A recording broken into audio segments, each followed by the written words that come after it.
jealous. I'm just here to make your ex-man jealous. Dance the night away with me. Welcome back to another episode of What We Talking About on Wednesday. What the? Well, it has been an interesting time in celebrity drama. I have made it a point not to speak on the Kardashians because I think this whole, situation is all publicity. It's all purposeful. It's all well timed. It's all executed excellently. I'm sure young Tristan got himself a nice payday. I don't believe in any of it. I don't believe in any of it. So I'm not speaking on Kardashians. They are on my no speak list. We're not peeping them. We're not speaking them. We're not doing that. No Kardashians. However, I will quickly speak on this R.Kelly drama.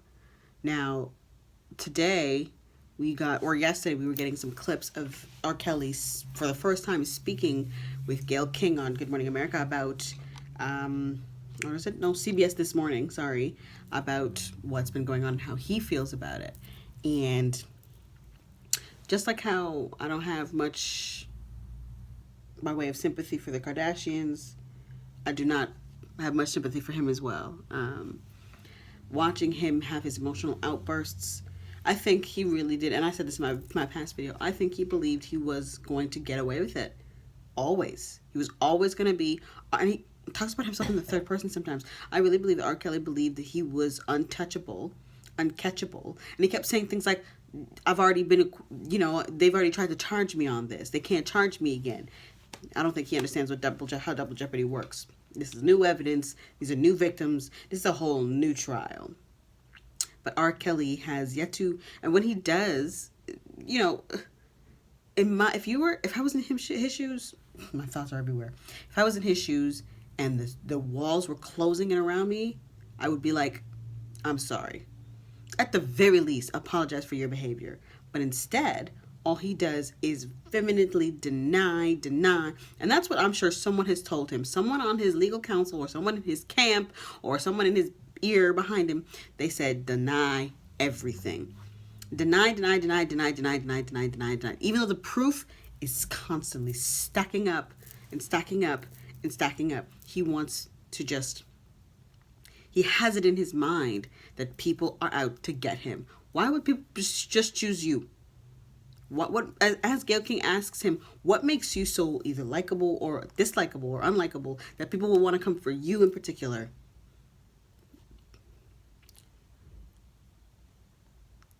You've made yourself out to be this sex king and, open to everybody. And he said things like, my heart's so big and I keep forgiving these people and letting these people into my life. You're getting played. No, not that you're getting played. You've come to a point where you realize that the jig is up. Nobody's believing that you're innocent. Nobody wants to deal with you on any level. All of those, your actions of being accused and still going to clubs and still going out and trying to sell concerts, all of that's coming to a stop now. And you're worried your money roll is going to stop rolling in. And I think that's what it comes down to for R. Kelly. He's lived, as he said, 30 years in this career. 30 years behaving the way he's behaving. And now the money's train is about to stop, full stop. And he's scared shitless. Honestly, guys, after listening to him and really watching him, I don't think R. Kelly's all up there. I don't think he has the faculties to properly speak on behalf of himself. I don't think he's educated well enough to understand why he's wrong. Listening to him speak makes me feel like he really is almost like a child. And that doesn't mean I'm excusing him. I'm just saying, listening to him speak makes me feel like he's not at the level he should be at for his age, academically speaking, and probably maturity-wise. He grew up in this industry as a young man and has had his way for years. 30-odd years he's had his way. When it came to women, when it came to opportunities, when it came to music, R. Kelly was the top choice. The king, what do they call him? I don't know what they called him, shit. But they loved him for years. And I think he's freaking out now because he's realizing the game is about to be over. I don't feel sorry for him. I don't have sympathy for him. Watching him have his emotional outbursts, to me, is just more proof that he doesn't have his faculties about him. He's incapable of dealing with this in a rational way, and his only rationale is to deny. I'm gonna pray for his soul.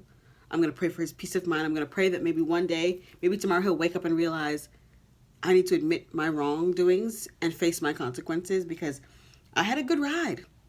That's how he has got to see it at this point now. Is you sang all the songs, and people are probably going to still play I Believe I Can Fly. You need to pack it up, admit what you did, face the consequences, do your due diligence, because then maybe people will be willing to work with you again one day.